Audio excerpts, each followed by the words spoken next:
The Innocents Abroad by Mark Twain. Chapter 41. When I last made a memorandum, we were at Ephesus. We are in Syria now, encamped in the mountains of Lebanon. The interregnum has been long, both as to time and distance. We brought not a relic from Ephesus.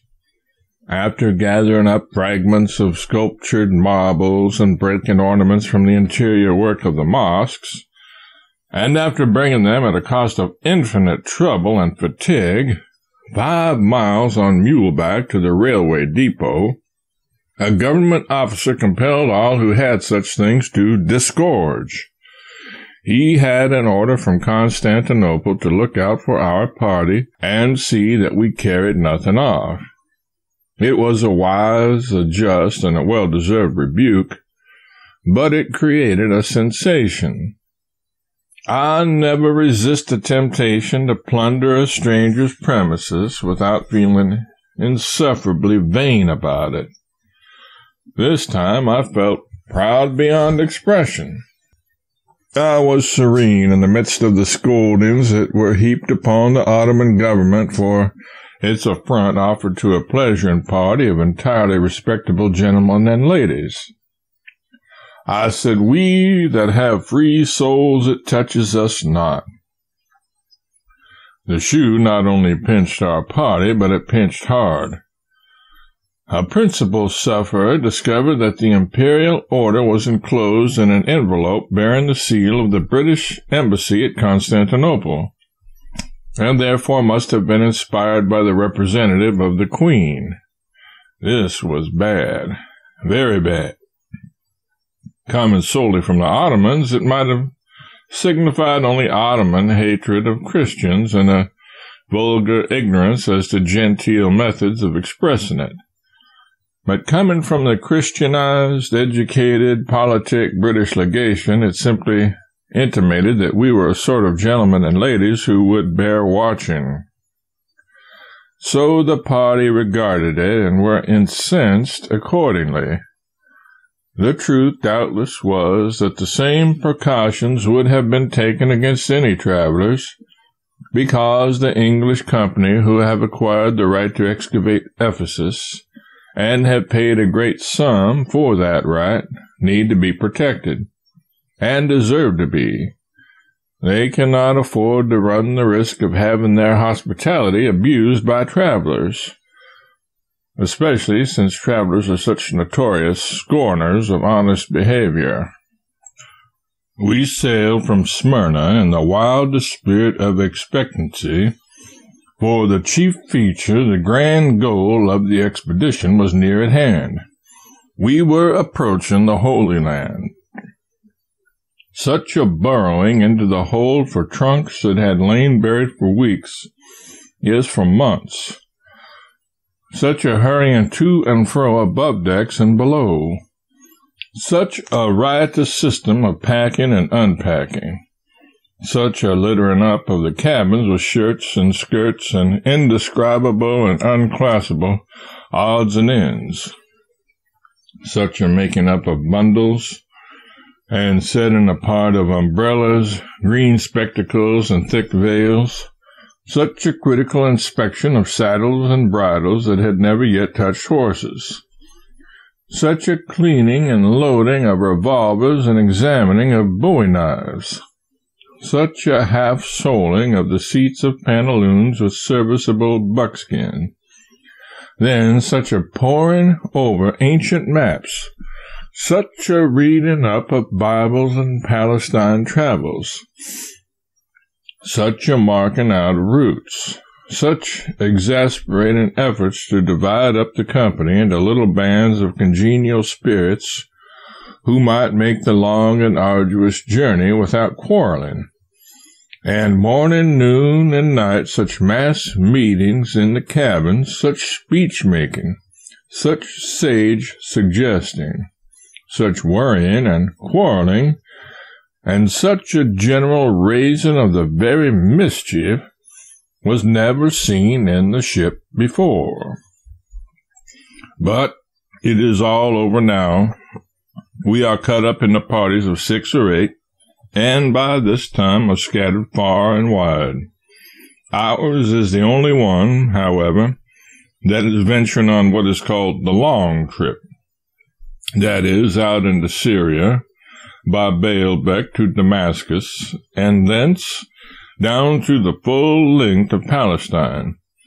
It would be a tedious and also a too risky journey at this hot season of the year for any but strong, healthy men, accustomed somewhat to fatigue and rough life in the open air.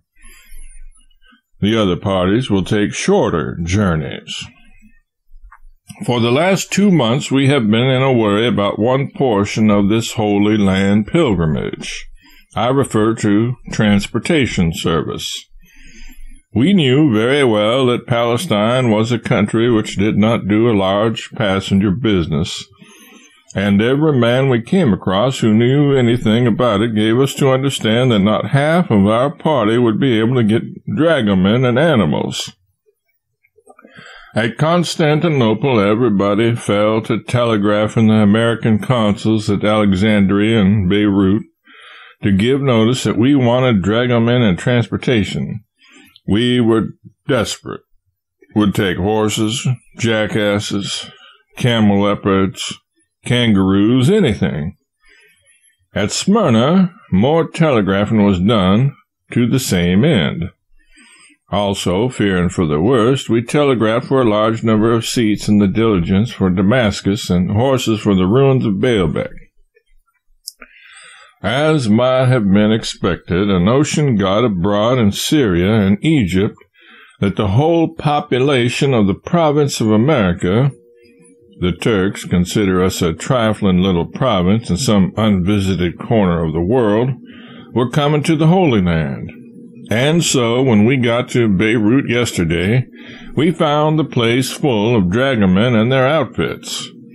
We had all intended to go by diligence to Damascus and switch off to Baalbek as we went along, because we expected to rejoin the ship, go to Mount Carmel, and take to the woods from there. However, when our own private party of 8 found that it was possible and proper enough to make the long trip, we adopted that program. We have never been much trouble to a consul before, but we have been a fearful nuisance to our consul at Beirut. I mention this because I cannot help admiring his patience, his industry, and his accommodating spirit. I mention it also because I think some of our ship's company did not give him as full credit for his excellent services as he deserved. Well, out of our 8, 3 were selected to attend to all business connected with the expedition. The rest of us had nothing to do but look at the beautiful city of Beirut, with its bright, new houses nestled among a wilderness of green shrubbery, spread abroad over an upland that sloped gently down to the sea, and also at the mountains of Lebanon that environ it, and likewise to bathe in the transparent blue water that rolled its billows about the ship. We did not know that there were sharks there. We had also to range up and down through the town and look at the costumes. These are picturesque and fanciful, but not so varied as at Constantinople and Smyrna.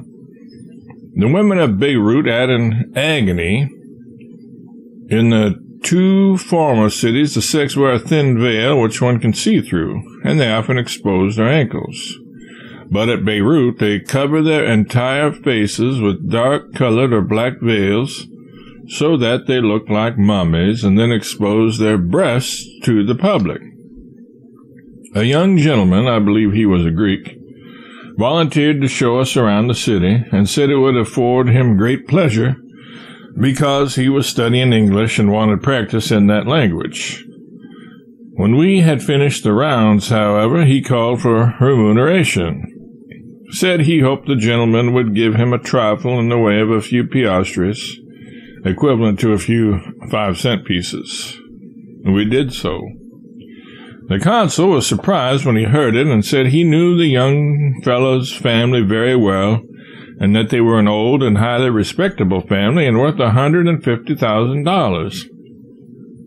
Some people so situated would have been ashamed of the berth he had with us and his manner of crawling into it. At the appointed time, our business committee reported and said all things were in readdress, that we were to start today with horses, pack animals, and tents and go to Baalbek, Damascus, the Sea of Tiberias, and thence southward by the way of the scene of Jacob's dream and other notable Bible localities to Jerusalem. From thence probably to the Dead Sea, but possibly not, and then strike for the ocean and rejoin the ship 3 or 4 weeks hence at Joppa. Terms $5 a day apiece in gold, and everything to be furnished by the dragoman. They said he would lie as well as at a hotel. I had read something like that before and did not shame my judgment by believing a word of it. I said nothing, however, but packed up a blanket and a shawl to sleep in, pipes and tobacco, 2 or 3 woolen shirts, a portfolio, a guidebook, and a Bible. I also took along a towel and a cake of soap to inspire respect in the Arabs, who would take me for a king in disguise. We were to select our horses at 3 p.m. At that hour, Abraham, the dragoman, marshaled them before us.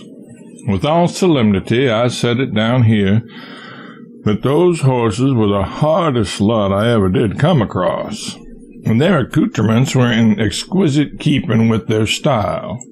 One brute had an eye out. Another had his tail sawed off close like a rabbit, and was proud of it.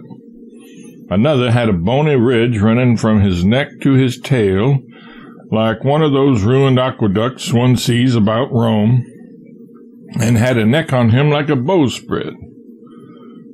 They all limped and had sore backs, and likewise raw places, and old scales scattered about their persons like brass nails in a hair trunk. Their gaits were marvelous to contemplate, and replete with variety under way the procession looked like a fleet in a storm. It was fearful. Blucher shook his head and said, "That dragon is going to get himself into trouble fetching these old crates out of the hospital the way they are unless he has got a permit." I said nothing. The display was exactly according to the guidebook, and were we not traveling by the guidebook? I selected a certain horse because I thought I saw him shy, and I thought that a horse that had spirit enough to shy was not to be despised. At 6:00 p.m., we came to a halt here on the breezy summit of a shapely mountain overlooking the sea, and the handsome valley where dwelt some of those enterprising Phoenicians of ancient times we read so much about. All around us are what were once the dominions of Hiram, king of Tyre, who furnished timber from the cedars of these Lebanon hills to build portions of King Solomon's temple with. Shortly after 6, our pack train arrived. I had not seen it before, and a good right I had to be astonished. We had 19 serving men and 26 pack mules. It was a perfect caravan. It looked like one, too, as it wound among the rocks. I wondered what in the very mischief we wanted with such a vast turnout as that for 8 men. I wondered a while, but soon I began to long for a tin plate and some bacon and beans. I had camped out many and many a time before and knew just what was coming. I went off without waiting for serving men and unsaddled my horse and washed such portions of his ribs and his spine as projected through his hide. And when I came back, behold, 5 stately circus tents were up. Tents that were brilliant within, with blue and gold and crimson and all manner of splendid adornment. I was speechless. Then they brought 8 little iron bedsteads and set them up in the tents. They put a soft mattress and pillows and good blankets and 2 snow-white sheets on each bed. Next, they rigged a table about the center pole, and on it placed pewter pitchers, basins, soap, and the widest of towels, 1 set for each man. They pointed to pockets in the tent and said we could put our small trifles in them for convenience, and if we needed pins or such things, they were sticking everywhere. Then came the finishing touch. They spread carpets on the floor. I simply said, "If you call this camping out, all right, but it isn't the style I am used to. My little baggage that I brought along is at a discount." It grew dark, and they put candles on the tables. Candles set in bright, new, brazen candlesticks.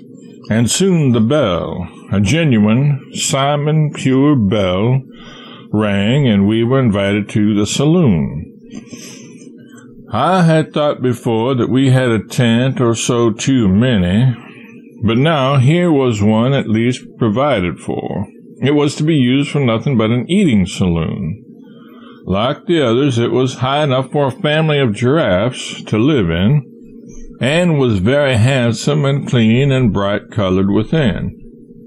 It was a gem of a place. A table for 8 and 8 canvas chairs, a tablecloth and napkins whose whiteness and whose fineness laughed to scorn the things we were used to in the great excursion steamer. Knives and forks, soup plates, dinner plates, everything, in the handsomest kind of style. It was wonderful. And they called this camping out. Those stately fellows in baggy trousers and turbaned fezzes brought in a dinner which consisted of roast mutton, roast chicken, roast goose, potatoes, bread, tea, pudding, apples, and delicious grapes.